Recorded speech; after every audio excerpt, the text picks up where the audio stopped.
बिस्मिल्लाहिर्रहमानिर्रहीम। अस्सलाम वालेकुम स्टूडेंट्स। आज का जो हमारा टॉपिक है डिसीजन मेकिंग प्रोसेस है। इसके अलावा इस चैप्टर में हम देखेंगे डिसीजन मेकिंग प्रोसेस की डिसीजन की डेफिनेशन, इसकी प्रोसेस की डेफिनेशन, इसके 8 स्टेप्स के बारे में हम जानेंगे।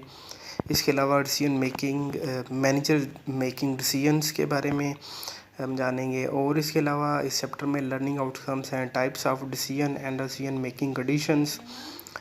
इसके अलावा फोर्थ पे हम इसमें पढ़ेंगे डिसीजन मेकिंग स्टाइल्स। फिफ्थ में हमारे पास है effective decision making in today's world. सबसे पहले हम डिसीजन की डेफिनेशन देखते हैं। Making a choice from to और मोर अल्टरनेटिव्स, कि अगर हमारे पास ए, बी और सी, फॉर एग्जांपल ए और बी चॉइसेस हैं, तो हमें किसी एक चॉइस को, किसी एक डिसीजन को अडॉप्ट करना है, हमने उसे चूज़ करना है। तो ये क्या है, डिसीजन है। द डिसीजन मेकिंग प्रोसेस में हम सबसे पहले हम देखते हैं identifying a problem and decision criteria, कि हम क्या करते हैं, आइडेंटिफाई करते हैं प्रॉब्लम को और डिसीजन क्राइटेरिया को डिफ़ाइन करते हैं। And locating weights to the criteria, और जो भी क्राइटेरिया होगा हमारे प्रॉब्लम के रिलेटेड, उसको हम क्या करेंगे, वेट्स देंगे। सेकंड स्टेप में हम क्या करेंगे, developing, analysing and selecting the an alternative. इसके अलावा हम क्या करेंगे, डिफरेंट अल्टरनेटिव्स, डिफरेंट डिसीजंस ए, बी और सी, हम इसको देखेंगे। जो भी हमारी प्रॉब्लम को सॉल्व कर सकेगा, जो हमें हमारी नीड्स के मुताबिक मीट करेगा, हम उसको अपना डिसीजन कर लेंगे। इम्प्लीमेंटिंग द सेलेक्ट अल्टरनेटिव्स, हम क्या करेंगे, इम्प्लीमेंट करेंगे जो भी हमारा अल्टरनेटिव होगा।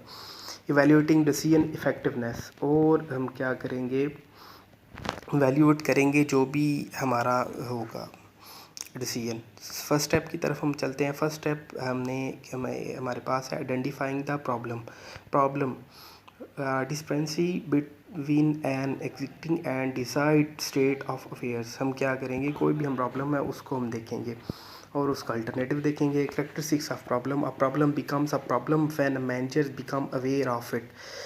कोई भी प्रॉब्लम उस वक्त प्रॉब्लम होती है जब एक मैनेजर उसको देख लेता है कि ये हमारे लिए बेनिफिशियल नहीं है। There is pressure to solve the problem.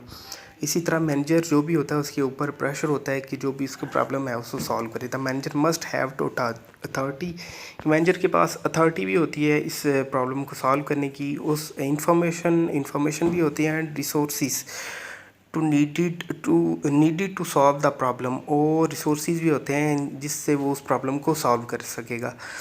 तो डिसीजन मेकिंग का ये फर्स्ट स्टेप है। सेकंड स्टेप की तरफ हम चलते हैं। सेकंड स्टेप में क्या, आइडेंटिफाइंग डिसीजन क्राइटेरिया।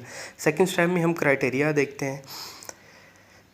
क्राइटेरिया में सबसे पहले हमारे पास है cost that will be incurred, investment required, यानी कि जो भी हमने एक डिसीजन करना है, जो भी हमने अपनी ऑर्गेनाइजेशन के रिलेटेड कोई भी हमने एक फॉर एग्जांपल एक प्लांट लगाना है, तो उसके लिए हमें सबसे पहले ये कॉस्ट रिक्वायर होती है, यानी हमने जो इन्वेस्टमेंट करनी है। दूसरे नंबर पे है risk likely to be encountered, यानी चांस ऑफ फेलियर, कि अगर हम एक डिसीजन करते हैं एक प्रोडक्ट को प्रोड्यूस करने में या एक प्लांट लगाने में, तो उसके फेलियर के चांस कितने हैं, इसको हम, ये हमारा क्राइटेरिया है। थर्ड पे हमारे पास outcome that are decide growth of the firm को हमने ग्रो करना है, हमने सक्सेस की तरफ लेकर जाना है, फेलियर की तरफ लेकर नहीं आना। तो ये हमारे क्या है, डिसीजन क्राइटेरिया।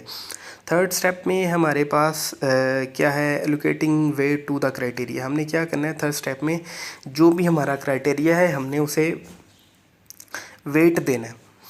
वेट कैसे देंगे, हम इस डायग्राम में, इस टेबल में देख सकते हैं कि क्राइटेरिया है, दूसरी तरफ वेट है। एक्चुअली हम एक सिस्टम है उसको रिप्लेस करना चाह रहे हैं, उसके रिलेटेड हम चेक करें क्राइटेरिया। मेमोरी एंड स्टोरेज, उसके हमने 10 वेटेज दी है, 10 बैटरी लाइफ की 8 वेटेज दी है, कैरिंग वेट 6 है, वारंटी 4 है, डिस्प्ले क्वालिटी उसको हमने 3 वेटेज दी है।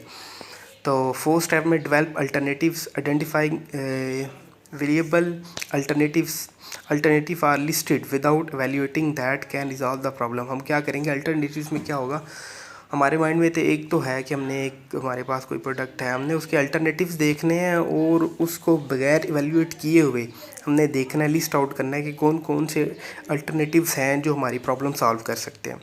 फिफ्थ स्टेप में एनालाइजिंग अल्टरनेटिव्स, हम क्या करेंगे, एनालाइज करेंगे।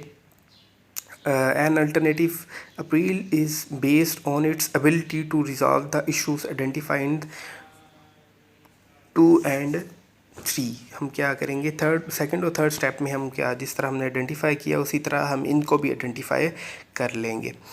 ये असेसमेंट है, एक डिफरेंट कंपनी के सिस्टम्स हैं, जैसे तोशिबा है, इसके अलावा डेल है, एचपी है, एप्पल है, सोनी है, गेटवे है, तो लिनोवो टाइप, ये हमारे पास कुछ सिस्टम है और इसके हमने क्राइटेरिया देखा हुआ है, मेमोरी का भी, बैटरी लाइफ का भी, कैरिंग वेट का भी, वारंटी, डिस्प्ले क्वालिटी वगैरह, तो हमने इसको वेटेज दी हुई है। तो नेक्स्ट हम सिक्स स्टेप में हम देखेंगे सिलेक्टिंग एंड अल्टरनेटिव, कि हम अल्टरनेटिव कोई सेलेक्ट करेंगे। Choosing the best alternative, the alternative with the highest total weight is chosen. क्या करेंगे सिक्स स्टेप में कि जो भी जिसका वेट सबसे ज़्यादा होगा, जिसके नंबर सबसे ज़्यादा होंगे, वो हम अल्टरनेटिव चूज़ करेंगे। सेवन स्टेप में implementing the alternatives, putting the chosen alternative into action, हम क्या करेंगे, conveying the decision to and gaining commitment from those who will carry out the decision, हम अल्टरनेटिव्स को इम्प्लीमेंट करेंगे। तो इधर हमारे पास इवेल्यूएट किया हुआ है उसने, अब मार्क्स दे दिए हुए हैं 100, मतलब तोशिबा को, डेल को, इसके अलावा एचपी को, तो टोटल उसने किया हुआ है, एक तो तोशिबा का 321 है, दूसरा डेल का 231 है, तोशिबा का, डेल का भी 231 है, इसके अलावा एचपी का 232 है, एप्पल का 231 है। तो इस तरह जो हमारे मतलब इसके अलावा तोशिबा को देखेंगे सेकंड लास्ट पे तो 249 भी टोटल आया हुआ है। तो हम इसमें से जिसकी मार्क्स, जिसकी वेटेज सबसे हाई है, उसको हम क्या करेंगे, हम अल्टरनेटिव्स में रख लेंगे। इवेल्यूएटिंग द डिसीजन, 8 स्टेप में हम effectiveness, the soundness of decision is जज बाय इट्स आउटकम्स, हम क्या करेंगे, हम भी जब भी जज करेंगे उसकी आउटकम्स के, उसके वेटेज जिसका सबसे हाई है ए स्टेप में, उसको हम इवेल्यूएट कर लेंगे।